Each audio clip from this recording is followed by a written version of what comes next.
Stand firm in the faith. Act like men. Be strong. In today's culture, that's labeled toxic masculinity. But Scripture reveals the truth. Strength rooted in love is biblical masculinity. Make your choice. Welcome back to the Choice Podcast. I don't know what episode. It's been a lot now. It's been a lot. We'll call it the blue light. We'll just call it red season letter. 2. What are you doing, Matty B? 5, 7? Like 61, 62. 61? Yeah. Oh, wow. Man. No, I think this is 60. I think I've said this about every 10 or 12 episodes. So now we're at 60 or 61 straight hours of you and me jacking our jaws about absolute ridiculously. Yeah. With a little bit of... 6, 7, what? Oh, don't do it. Don't do it. Ah, come on, the man. Well, you're going to meet that mysterious character in a second. we got a guest tonight. We do have a guest, and since he said that, we may all just the way pivot. all the way from far, far away. Greenbow? No. Somewhere, Alabama. Alabama. We're going to get that to a They second. say it with a twang. Yeah. I'm from the South too. And Packy, we oftentimes, I'm from South Louisiana, like way down south, knee deep in the water, and we joke that knee deep. those guys down in Like waist Alabama, deep, chest deep. they talk with their mouths spread all the way from here to Hammond. Hammond seems far away when you're in Lafayette. Anyway, Yeah. let's talk about our friend. Why don't you introduce him? Yeah, man? so we actually have a guest, a great guest we've been excited about for a little while. That we did not know. That we still don't know, We're about to except for this show and through this. And here's the thing about it. Well, first of all, his name is J. Packy Dempsey, okay? Yes. Welcome to the show, good sir. Welcome. It's an honor. And if you're some fancy person watching on YouTube, you can see him on your screen. If you're There you listening go. in the car, it's irrelevant to you because he just seems like he's in studio, like the rest of us are. That's right. But he goes by Packy. He goes by we Packy. clarified that. Mr. Packy. Yeah, former law enforcement, but he'll tell you all about that. He's got an incredible story. He's got a website. He's got a podcast that's coming out or just came out. He's got a book coming out What's this the month. podcast can be called, Packy? Called After the Sirens Fade. Ooh. Oh, wow. Yeah, and so here's the thing, Packy. We were going to get to your story in a second, okay? And it's a good one. It is a If good you've one. if you haven't been in a gunfight, if you have not been in a gunfight, you are not like our friend Packy here. That's right. Because the man has, and there's video to prove And it. not just I saw the video. It's not just any gunfight. It was on the line. With a dog. Yeah, it was everything- legit. Like, not to make light of it. It was everything unbelievable. Everything was on the line. And so we're going to get to that in a second. But first thing, Packy, you're on the show. You've heard it. We have buy-in questions, okay? We do. And we like to say that we do judge everyone and we assess value and assign blame where appropriate. So your questions, and these It's on. questions and It's your answers will dictate I don't how think we you can handle respond. it. knowing his background, I think he'll do just I fine. think he's going to be just Go ahead, fine. Josh. Okay, so as we discussed, this is a man's podcast for men. It's not just for men. If wives want to listen, they're welcome to. If some unmarried ladies want to listen, they want to learn about what dudes think about on the regular, they can listen to.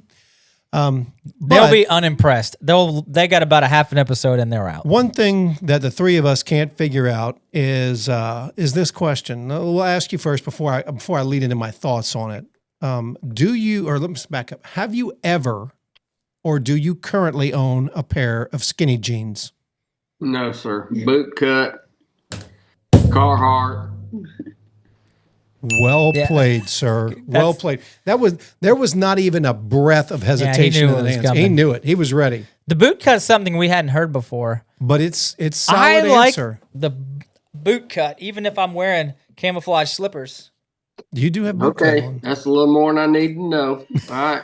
Well, What's wrong with the Yeah, I mean, I can camouflage smell it from slippers? here. Yeah. All right, well, fair enough. All right, next question. you go ahead, fire with the I next got one. one. There's so many to choose from. All right, this is a requirement though. You seem like a grilling man. Like Maybe. grilling steak. Green egg and Blackstone. Okay. Come on. Come Okay, on with it. Come on. How do you cook your steak?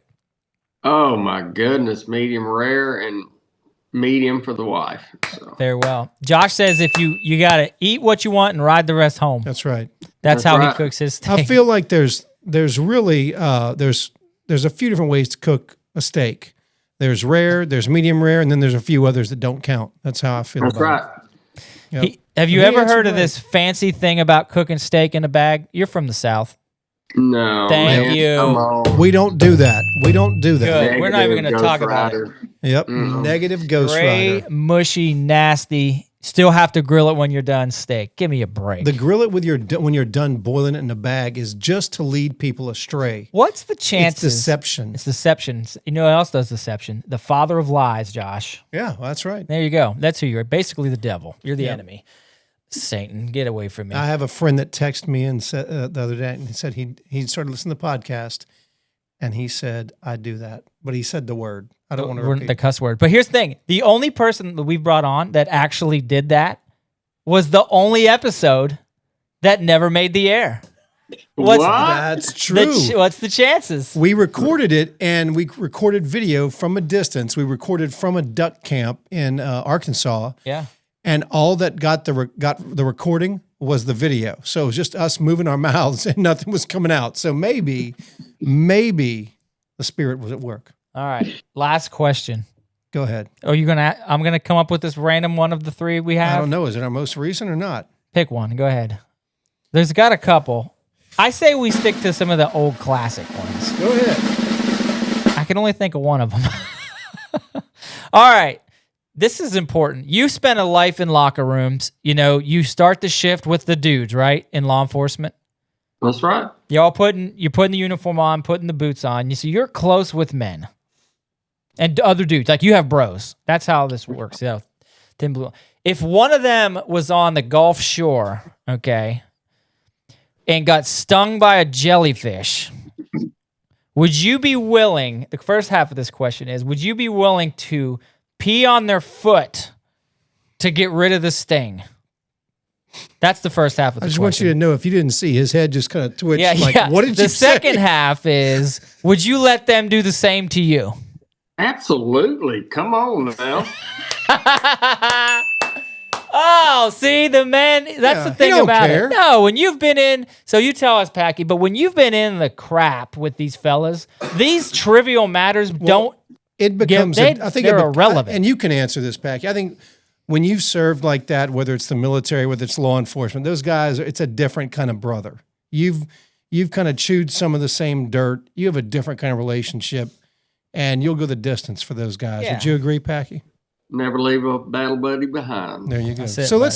let's talk about you. Let's now we've got some buy-in questions out of the way, and I'd like to say that you answered them all Well. with solid A+. answers. Yep, solid answers. So you said you were a military man as well. So was your military service first before you were a law enforcement officer?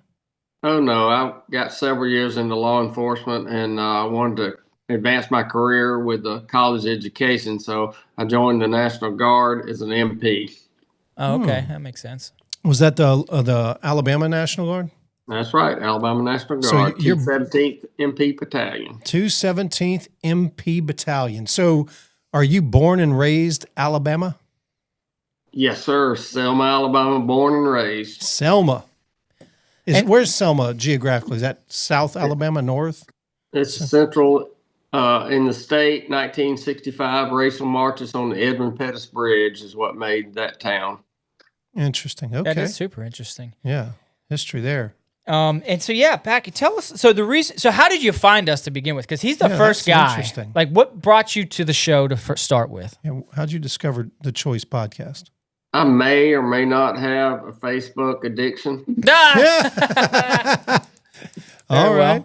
All right. So you found it on Facebook.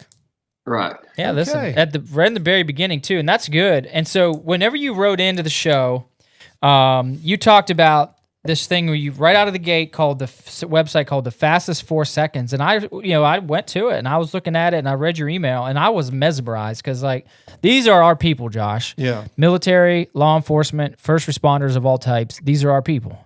We know that. We've established that. And to watch your story, which I'm not going to tell it because I'm going to ask you to now, it's something. And it's a story of what you're about to hear is a story of service, a story of thinking on your feet, a story of faith. And then what I'm almost as impressed by is what you've done with it to advance the kingdom and the community since then. Yeah, and I'd say that's some resilience after all of that.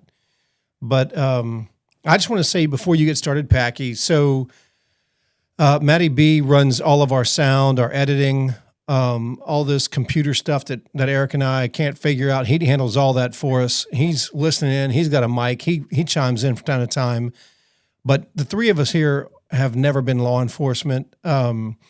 Eric was career Marine Corps, fighter pilot, retired. I got you. Hey, I hear you. I was career Army and finished my career in the National Guard and retired. Matty B was not in uniform, but does work for the DOD. He puts up with us, so he's basically a squad mate. I guess He's a hero. I guess American bread. There you go. I guess he's Department of War, not Department of Defense anymore. There you go. That's right. So anyway, that's our background. But I will say I did get to do law enforcement. I call it law enforcement light after Hurricane Katrina. I was down in the city of New Orleans, policing the city for 3 years while they were trying to bring their police force back. Yep. Never wanted to be a cop in my life until I got assigned to that duty. And we had all rights of a police officer, except we couldn't do paperwork and we couldn't transport. And the few officers that NOPD had were so jealous. They were like, you've got all the best parts of our job and none of the worst part. That's right. You don't have to deal with the transport, the headache of the complaining criminal who's in cuffs in the back seat. You don't have to do any paperwork. Oh, man. You slugs. Yeah. But I'll tell you what, that was the most rewarding time of my military career. Oh, really? I mean, I'm telling you, if they would call me back right now, I would go back today.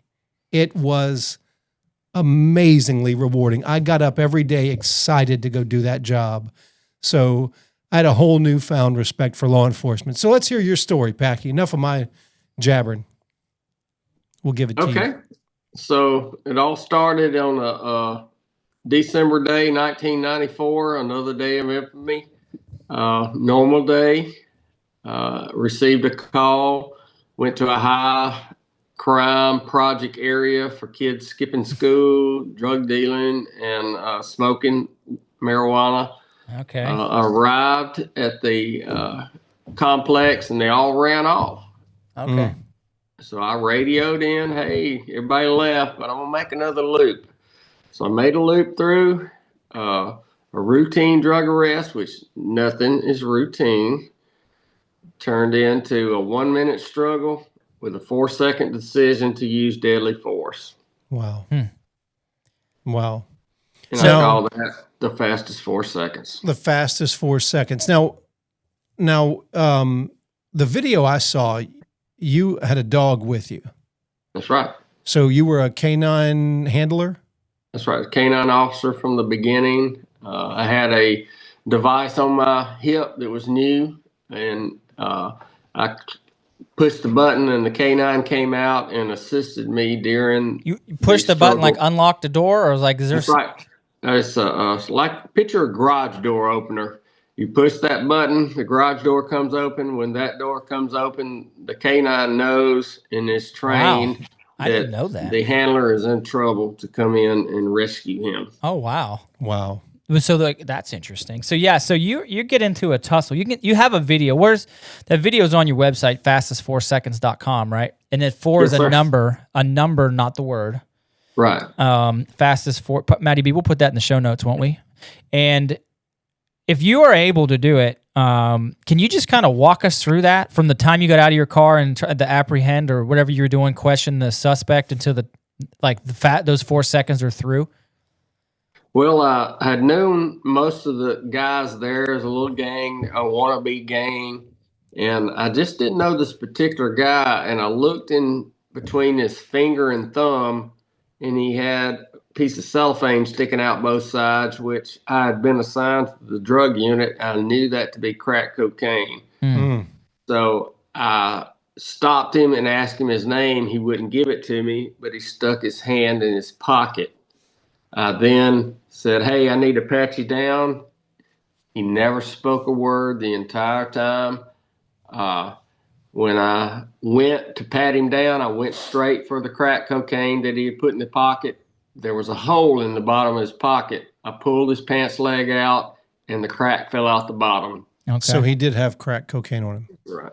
And he tried to go away. I grabbed him on the arm and said, "You're under arrest. Relax." And he immediately went for my weapon that was on the right side of my gun belt. So my days as a football player and wrestler. Dog was still in the car.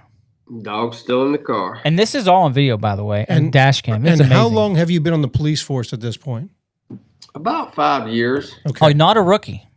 No, the average police shooting occurs after 5 years. Oh, Wow. really? Is that a fact? That's right. I've never heard of that Wow. before. Okay, so the struggle ensues. Tries to reach for your weapon on the right side. I took him into a headlock. I was able to, he got on top of me. I was able to activate the bailout system. The K9 came in and knocked the suspect off of me. He was stunned. He didn't know what had hit him, but he knew he was no longer on top of me. I went in and tackled him, and we moved into the view of the camera about that time. All right. Okay. Well, a lot of folks who are listening haven't seen that. So can you walk us through that? You mind? As I have him in a headlock, I'm thinking the whole time, guys, I got this. I got this. I have never lost a fight. I won in wrestling. I won in football. And all the narcotics arrests I'd made up to then, I'd always won in the fight. So the whole time I said, I got this. The K9 is engaging him, and she was trained on a sleeve. So when she grabbed his clothes, she ripped it off of him, and she never actually got a good bite on his arm. I got one handcuff on, and then all of a sudden I see out the left side of my eye a pistol. Now, was that his, or was he able to get yours? I didn't know it at the time, but it was mine. Okay. So he was able to somehow get your pistol unholstered. Right. And I would recommend that people listening or watching, if you're watching, go to the link in the show notes, watch the 6-minute video, come back and listen to the rest of the story. But go ahead. He pulled the trigger and said, "You're going to die." And the gun didn't go off.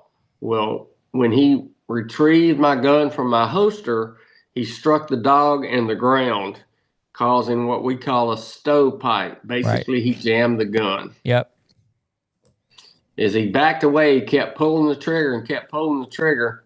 The K9 re-engaged, and I was able to realize that I did not have my weapon, so I went for my backup weapon that I had, and I fired what I thought at the time to be 2 rounds. The suspect ran away unaffected. Was he high? Well, I thought that the whole time, but drug analysis said no. He did not have any drugs in his system. He was just had the willingness to get away from me more than I had the willingness to apprehend him. He turns away, runs off. My tunnel vision goes away. I see my wife and kid on the front porch of my house. And I thought to myself, I'll never see them again. Oh, wow. And somebody else is going to walk her down the aisle. Oh, my gosh. So I heard the instructor. I could feel the instructor's breath on my neck saying, "Are you just going to lay there and die? Get up and fight." Wow. I gained my footing, realized that I didn't have a primary weapon, fired 2 rounds. He ran away. His tunnel vision goes away. I look back, and there's 6 guys standing behind him. Oh, really? And That's not on the video that I saw. It's just off the video. And I realized, okay, if I missed him and he ran away, where'd the other rounds go? The guys began to disperse. I gave chase. I cornered him up behind a bush. He took what I found out later to be my weapon and tried to fire it again. The canine engaged. We were able to wrestle the weapon away. Academy training kicked in. I cleared the weapon. I put the dog in what we call a revere or a down and bark. The guys were coming into me, but they were a little scared of the dog. They had their hands under their shirts and they were making accusations. I don't really remember what I said, but it kept them off of me. Yeah. I was able to get my radio, go 00, which means officer needs assistance immediately. And I was able to start getting help rolling my way. How fast was it before you had backup get to you? The first call for help took 3 minutes. When I went 00, it was a minute and a half. Wow. I was less than 300 yards from the Alabama State Trooper post, but because of the layout of the Air Force Base, it was all in subdivisions and cul-de-sacs, so it took a long time for them to make curves and make it to me. Yeah. That's crazy. Here's a question. This is a little random. It's why we chase rabbits. I didn't realize that y'all carried a backup weapon. Generally, what is it? A same caliber? Is it the same? Let's talk about that. Let's start with the primary. What was your primary weapon? Just out of curiosity, since we're kind of weapon guys too. A SIG P229, 40 caliber. 40. A 40. I'll tell you what. I've got a SIG P229, and that's what I carried for the majority of my time in the military. Yeah. That's why I purchased it for myself, because I figured if I was going to buy a handgun, I need to buy one that I'm comfortable with, that I can tear down and put back together, do a functions check, and operate this thing. I didn't want to go out and buy a Glock, although Glocks were kind of the thing at the moment, because I knew this weapon so well. I figured it was more responsible to get one I knew. That weapon does not typically miss. So the fact, it baffles me that something happened. Well, it did jam because when he whacked the dog, it never was fired. Yeah. It got, the slide went back and jammed it. Right. I'm just saying that's a quality weapon. I mean, that is nothing shy of a miracle that round didn't go off and you didn't lose your life right there. And if you've not stared down the barrel of another man's weapon, talk about seeing your family and your life flashing before your eyes. That has got to be rough. So what was your backup weapon? Well, I actually carried 2 handcuff cases on the back of my duty belt. One had 2 handcuffs, and the other I'd cut the slit out and carried an AMT 380 5-shot, carried ball ammunition, and nothing fancy. Well, here's my question. This is kind of dumb, but it's just curiosity. So after that incident, did you stick with those 2 weapons? Did you still carry those? You changed? I've changed weapons, yes. Yeah, I would imagine. Why would you? Well, I mean, I could see it going one of 2 ways. Like you could think, hey, this one never failed me. I'm going to carry this back up forever. Or I could also see the idea of, ooh, let me just put these down and get something totally different. So what'd you switch to, Packy? I went to the Glock 40 caliber. I also went to a Security 3 holster, and I carried a backup mini baby Glock, which would be a 27. I carried it in the same, that way magazines would exchange and so forth. But I felt really comfortable with the Security 3 Safari Land holster. Yeah. After the incident, somebody actually in the community bought that holster from me. Wow. Okay. Huh. That's interesting. Oh man, there's so many places we could go with now this. I got to ask about your dog, because I'm kind of a dog fanatic. And if you listen to the show, and you probably heard that and probably sick of my dog stories. But so your dog, Shepherd, Malinois, what did you have? I had a German Shepherd. Yeah, well, see, German Shepherds are evidence that God loves us and wants us to be happy, just so you know that, Eric. Didn't have any floppy ears, did it? Oh, no. No floppy ears. Josh has said floppy ears bad to go. No, lazy ears and gay tail. We're not doing those. Nope.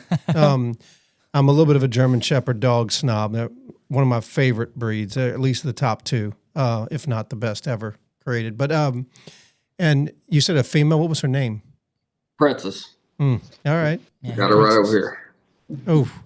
Oh yeah. Hey, how about it? That hurts. I got mine behind my desk too. Oh, that dog, man. I just put my Shepherd down. You talk about you talk about a bond. Yeah. And so post incident, I mean, let's ask him, like, what do you want to chat about? I have a whole bunch of questions, and it's just, I could sit here, we could grab a cold frosty beverage and talk all night about this because it's incredibly intriguing. Well, where do you want to go with this? And like, what have you done since then, Packy? What do you want fellas to hear and know? Let's just let you figure that out. All right. When the suspect hit the dog in the ground, it caused the stovepipe or the jam for the general public. The FBI and the DEA, multiple departments, struck that weapon over 100 times. It never jammed. That's what I'm saying. And the final report says it must have been an act of God. Oh, wow. Are you serious? I'm serious. Oh, wow. And is that your take today? Has to be. Oh, yeah, absolutely. I got the dog at 6 weeks old. God had a plan. He prepared me for this.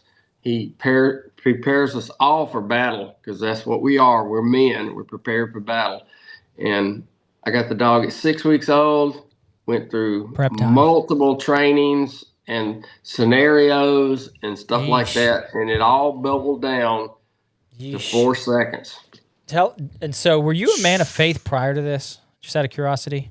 I was raised in the church. I had left the church, but I had gotten a job being a security for my pastor. I started back into church with my new wife, and that's where I'm at today. Wow. And so, same church with the same pastor? Oh, no, I've left Selma, and I moved to Orange Beach, but I had been with the pastor for a long time. Wow. And you really said, look, and this is one of the things what you said. And so I'm really interested in your faith journey after that, because it sounds like this was a moment of clarity, which a lot of us go through. And I've pulled up your website because I wanted to get this quote exactly right. When you say, man, this is what stuck out to me. Like, we got to talk to him about this because we talked yesterday, previous episodes about prep time, Josh, which Absolutely. you just mentioned, Packy. Like you didn't know it yet, but you were in your prep time. And a couple of episodes ago, we mentioned how fellas is like, you're prepping for something you don't even know is going to happen. That's right. And you made the quote, which I love it. You said, you will not rise to the occasion. You will fall to the level you're training. Man. That's true in everything you do, from your job, your family, into your spiritual life. You put pennies in a jar every day, positive pennies every day. I draw my weapon 10 times. I look for the front sight. I get up early. I listen to my Bible study. I put pennies in the jar. So when the devil comes, and he's coming. There you go. Have no doubt. You are prepared for the fight. You have the edge. Well, you said even to your dog, you went through many training events with this dog. And like we were saying the other day on the podcast, you think about an Olympic runner that runs a 300-meter race. They're training all year long, hour after hour of training, the right shoes, the right diet, the right amount of sleep, and it all comes down to that 300-yard sprint. And in this case, with his dog involved, all the training they did, all the rehearsing, the drawing your weapon 10 times a day, the looking for the front sight post, all of that stuff came down for you to 4 seconds, whether it's going to pay off or not. Now, fortunately, it sounds like to me, and doggone it, the FBI agrees. Yeah, it was an act of God. FBI and the police report. So the final report, what was the 4 seconds you said was the fastest? 4 seconds. Which portion of that story? Well, when I saw the weapon out the corner of my eye, realizing I must have missed that in the pat down, it took me about 4 seconds to realize I had to use deadly force. Wow. And in that 4 seconds, everything slowed down.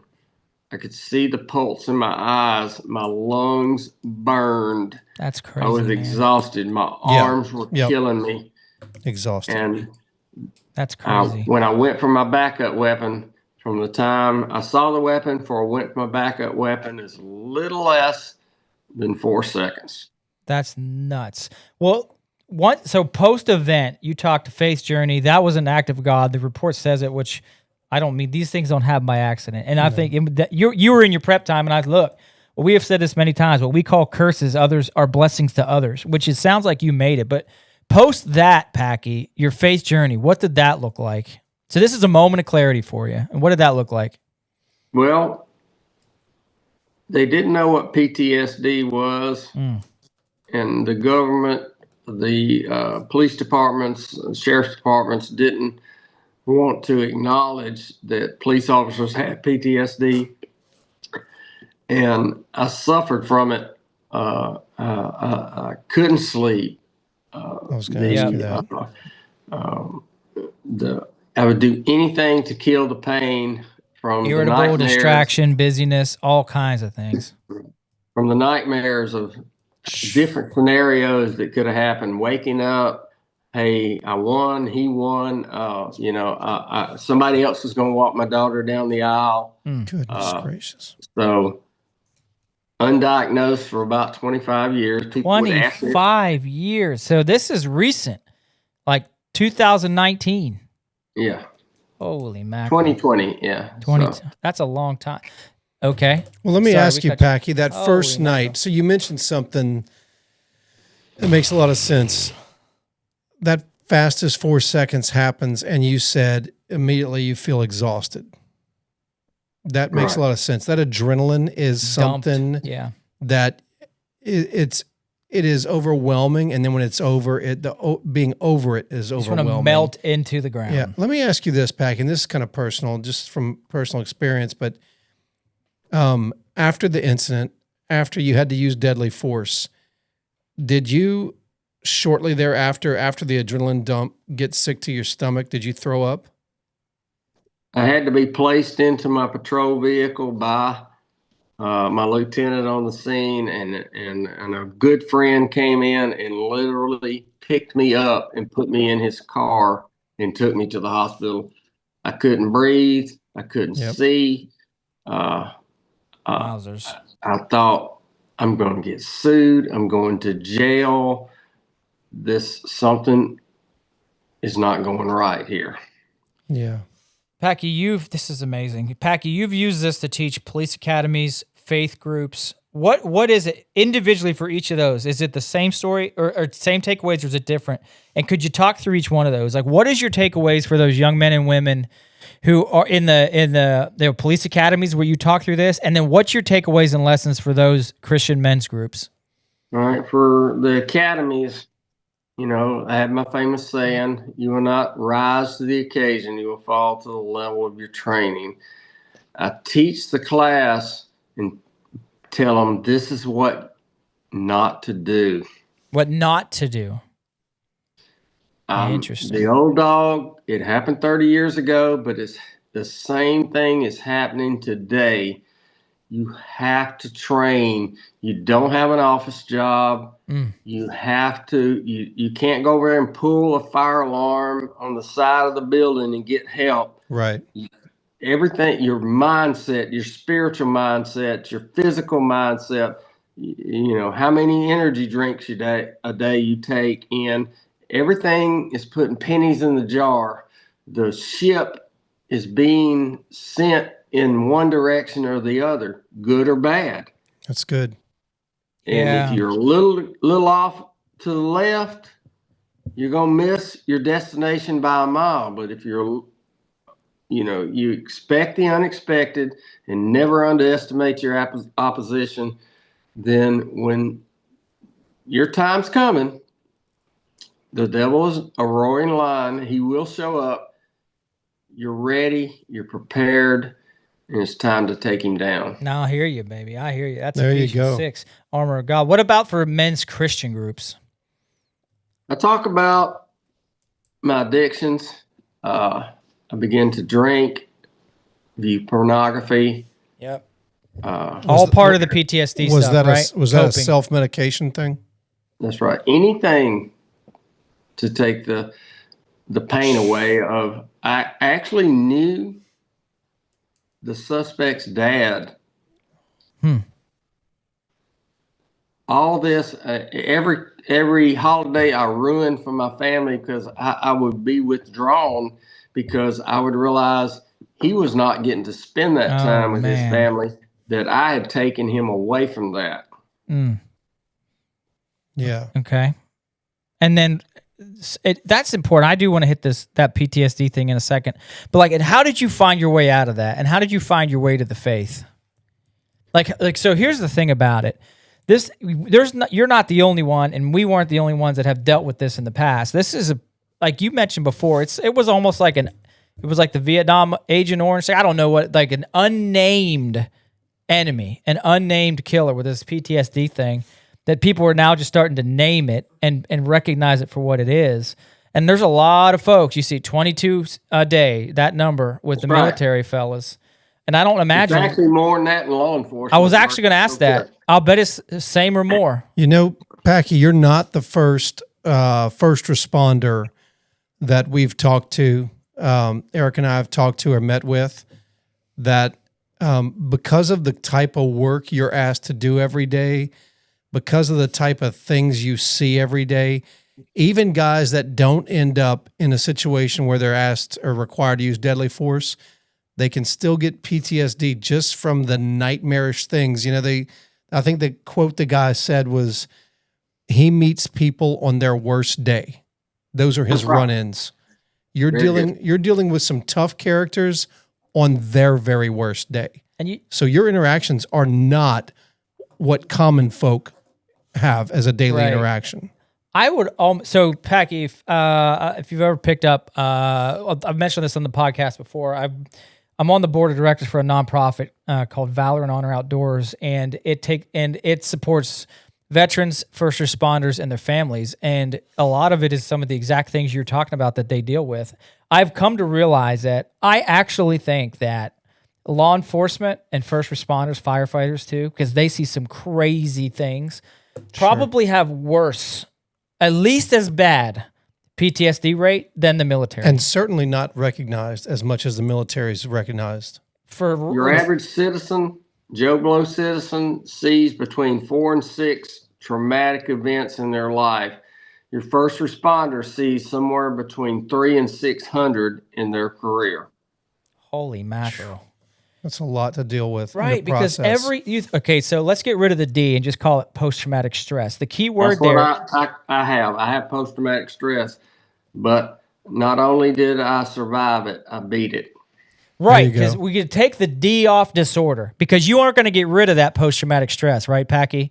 That's but right. It's essential that what comes down to, Josh, is how you deal with it, right? There's your phrase.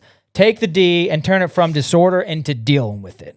Well, that's a great question, Packy. So you said for a period of time you were self-medicating this post-traumatic stress. It's a big deal. What you went through is a big deal, and it's not normal for our human American brain to deal with. So now you've had this thing to deal with. You're self-medicating. You're having trouble sleeping. You're having nightmares about this. How did you go from that self-medicating point to beating it? At the end of the day, my wife is sitting in here with me, and she can concur. It all came to a head. It was, you will do this or we're done. I heard that. Good for her. Heard that. Good. What's her name? Sandy Dempsey. She's in here now. Miss Sandy, congrats and thank you. Come around here, baby. Come around here. Hold on. Yo, this is a live show too. Survivor. She's my girl. Oh, hey, Miss Sandy. Hey, Miss Sandy. Lots of cheers. Well, I'll tell you what.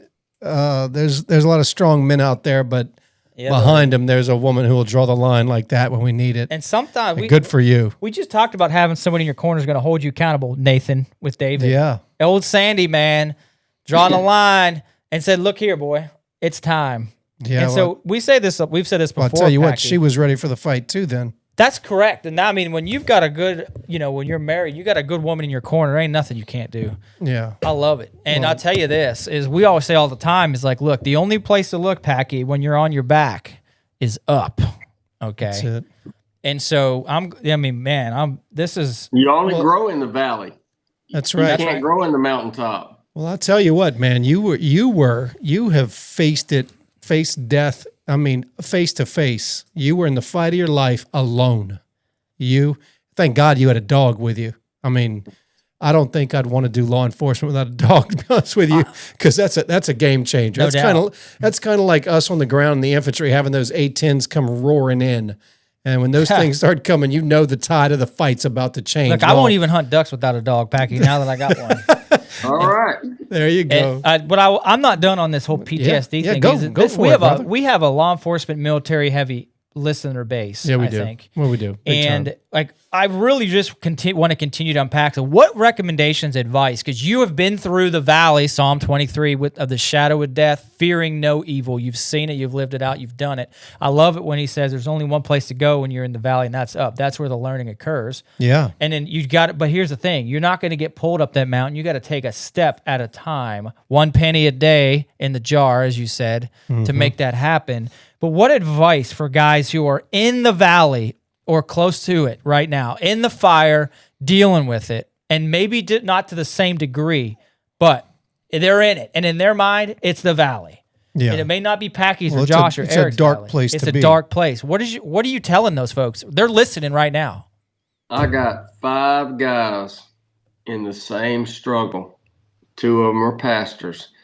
I speak to via text every morning at 5 o'clock. We check in, and we can tell by the response to the text how they're actually doing. And we get in each other's lives.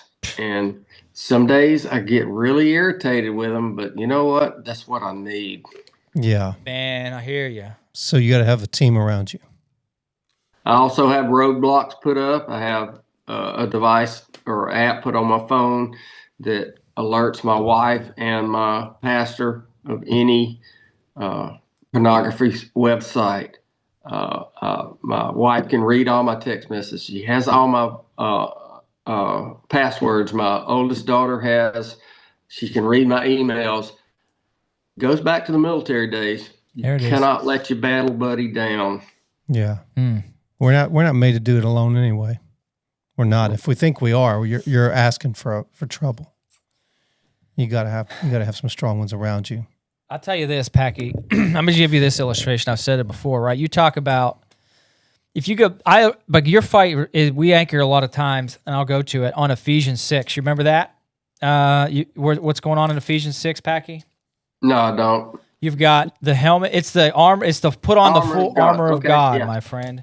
He talks the helmet of salvation, the breastplate of righteousness, the shield of faith, the belt of truth, the shoes of peace. Okay, and the sword of the Spirit. Okay, so the only offensive weapon in that get up, Packy. Well, right before that, like you will go to battle, and you said it earlier. I keep wanting to say it, and with the spirits and principalities of darkness. They're coming. They're not. In fact, not only are they coming, they're there. Yeah. And they can pivot and take a step in your direction at any time. But the point is, Packy, what I'm hearing you say is this, and we've mentioned this before. So think of a Roman battle formation. They've got the spears, they've got the shields, they're doing all this armor thing. It was like if you look at I think called a Roman phalanx, but anywho, they formed up in a circle, and generally speaking, 3 lines deep. Okay. And so the outer circle forms, Packy, and they put up their shields. That could be shield of faith, right? Like they talk about Ephesians 6. Then the second line forms up behind them. And the second line third line forms up behind them. And the first line's job is to put the shield up for any attacks from the outside, okay?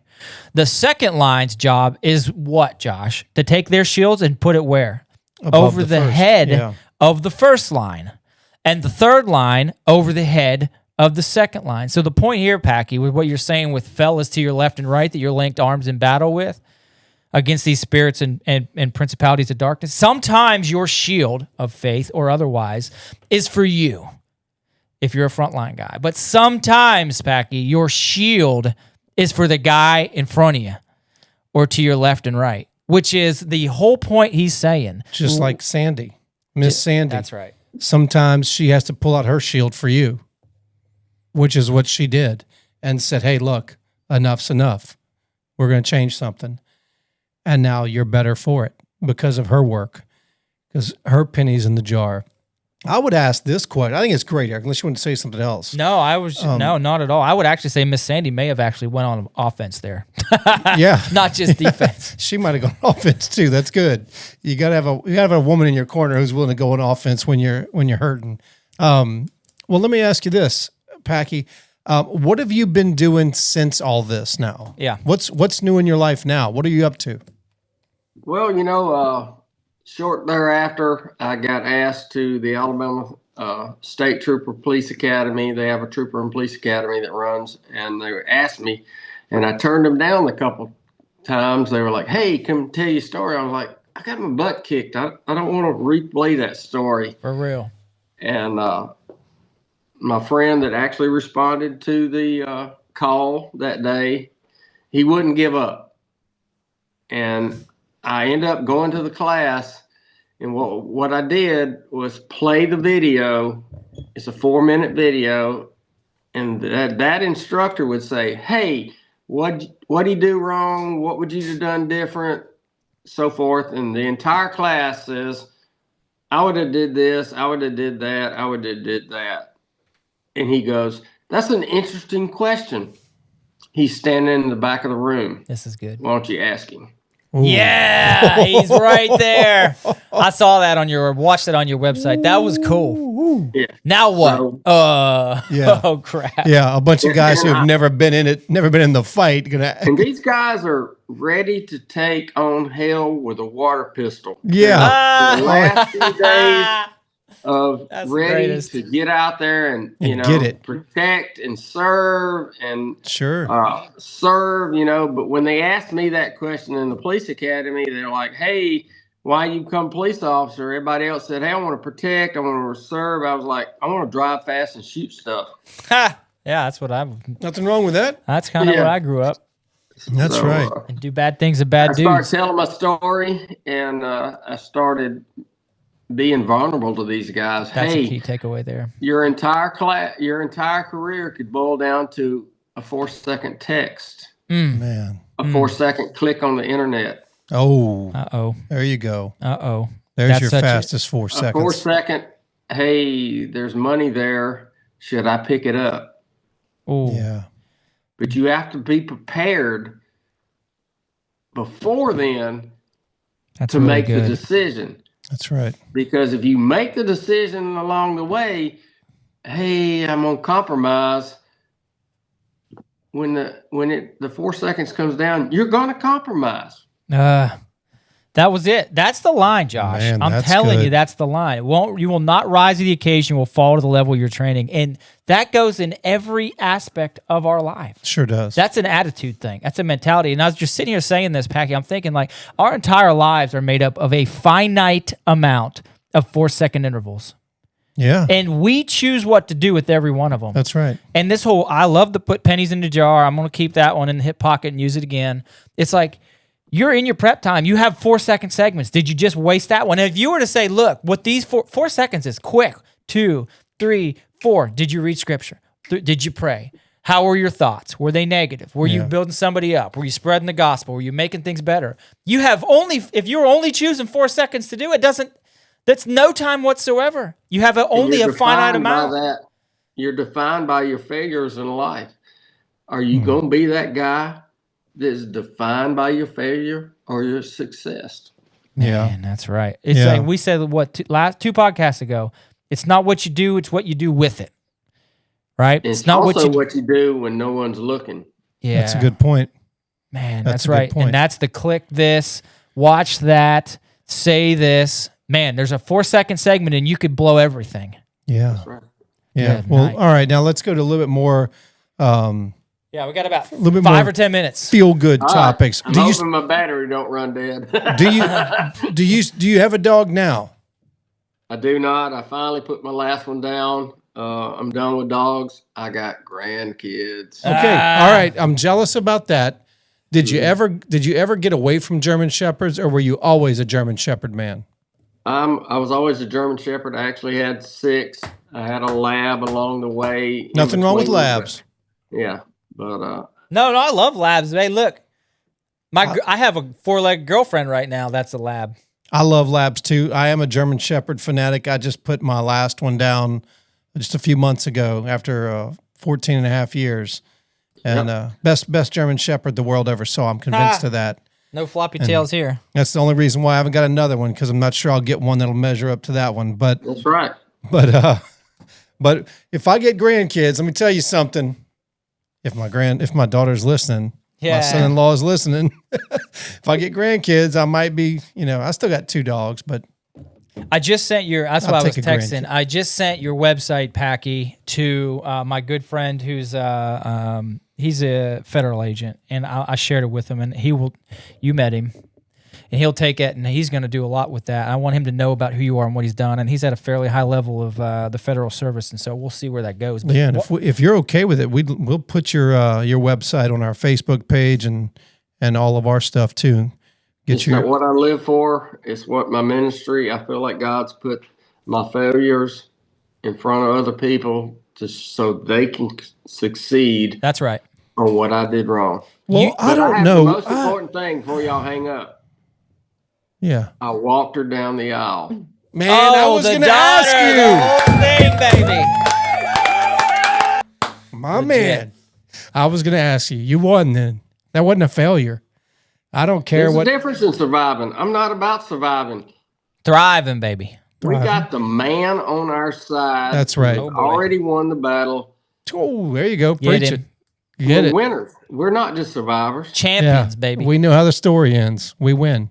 Well, Packy, speaking of story, how can folks find tell us everything you can, and don't be shy. I want to hear about your website. I want to hear about your book that's coming up or is coming out this month, your podcast you're just starting. Tell the folks what it is, where they can find it, and how they can share it, and how they get a hold of you. Everything is the fastest 4 seconds. .com, Gmail. I spoke to 1 officer, and I spoke in the room for 1,000. I spoke to men's groups with 3 guys in the room or 100. It's not about the money. It's about doing God's work, and that's what I feel like this 4 seconds, this fastest 4 seconds is going to take you and make you a winner. Okay, so Packy, we got a lot of different men's groups. A lot of them are faith-based Christian men's groups. If they're looking for somebody to speak, you still do that kind of thing? That's right. And they can get you. What my passion is men. Okay. God built us for battle. Absolutely. He didn't build us to sit on the couch. He built us for battle. That's right. Which means we're going to run into a speed bump or 2. Sure. But if we put pennies in the jar every day, the brain can process dollar bills in a millionth of a second. So put those pennies in the jar, because he's coming. But you know what? So what? That's right. Deal with it. I'm ready. I'm That's ready, right. boy. Bring it. So the fastest, number 4, the fastest 4 seconds at Gmail, and they can reach you. Or .com for the website. Or .com for the website. Yeah, at the bottom of the website is a sign up. You can put comments and reach him. Okay. So the fastest 4 seconds.com. And I take text messages. I speak to strangers. The phone's on the pretty website. Regular that's been through the same thing. It happened 30 years ago, but it's happening today. Absolutely. And it's going to happen in the future. Absolutely. Well, man, Packy, this has been great. And I'll tell you, I hope we stay in touch. You're a great man, great story. You got a great wife by your side. And this has been a cool conversation. I loved it. Please stay in touch and let us know what you're up to, how we can advertise for you on our side. and get your message out there. Because what I think you're doing, I think what you're doing is amazing. It is. It's and you've taken a tough and important, Josh. It's important. You've It's taken really a important. very tough situation, and you're speaking some truth into a lot of men's lives. Need to hear it. So good on you, sir. And it's a pleasure meeting you. It's an honor to be on your show. Thank you. All right, God boys. bless y'all, and may God bless America. Absolutely. That's right, Absolutely. We love you, Packy, and we appreciate it. And remember this. You can find us, get a hold of us the way Packy did at the Choice Podcast Show at gmail.com. Find us on Facebook like Packy did. That's great, right? We just started that. We haven't even had it long enough to be able to do Facebook Live. We That's learned yesterday. all right, though. 60 days is stupid rules. But yeah, find us at the Choice Podcast on Facebook, YouTube. You'll have Matty B, the amazing man on the mixing machine. Will put this in the show notes for you guys. Packy's numbers on the bottom of his website, as well as how to get a hold of him. Buddy, again, we love you. We appreciate you, man. We thank you for coming on and sharing some time with us. This whole PTSD thing is a big deal for men, and more so than they most realize. Yeah. But that's another, we'll keep talking about it. But remember this, friends. Men of the world, follow trends, Joshua. Men of the faith, like our good friend, Packy Dempsey here, follow the truth. Make your choice.